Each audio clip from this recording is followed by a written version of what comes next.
Essex, a helping hand with your land.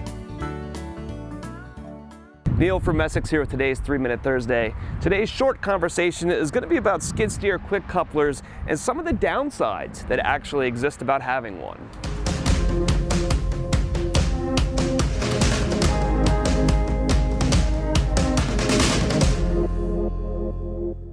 Over the past generation of tractors, most of our tractor brands have moved towards having skid steer couplers being either standard equipment or at least optional equipment on every one of their models. And for us, a skid steer coupler is sold on probably about 95% of the tractors that we sell at this point. We treat it as nearly standard equipment for everybody.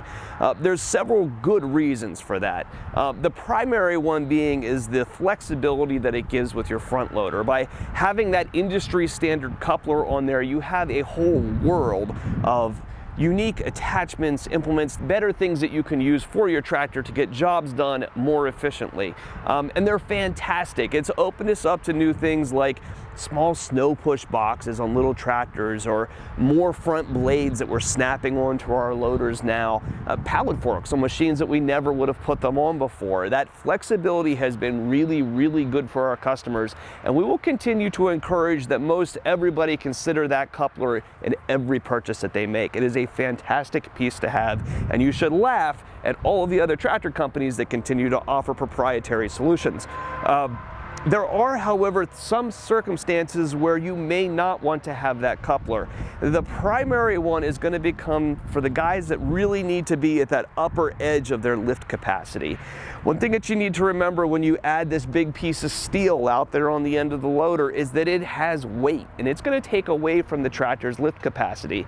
A tractor like a subcompact, a BX, putting that coupler on there pulls almost 100 pounds of lift capacity off of the loader, and that's 100 pounds that you don't have for material that you're going to put into your bucket. So ultimately, you're not going to be able to lift as large of a load by having that coupler and having that flexibility available to you. One place that I personally got in trouble, Bill, if you're watching this video, this is for you, was with pallet forks on a small tractor, right? We could take those subcompacts now with have about 400, 500 pounds of lift capacity with that coupler on there, snap on a set of pallet forks, and when you start to put that load further out on the forks and further away from the machine, and you start to account for the weight of those forks themselves, frankly, you don't have all that much left in order to be able to lift loads and carry them around. Now, oftentimes we're impressed by what guys manage to do given the numbers that are on some of those sheets. But we just want to be attuned to that. That flexibility does allow you to put things on the front of your tractor that maybe shouldn't be there. So be attuned to that. If you're never going to put something else out on your front loader, it might be in your best interest not to opt for the coupler and to simply get the older school style where the bucket is going to pin right onto the loader arms to have that superior lift capacity.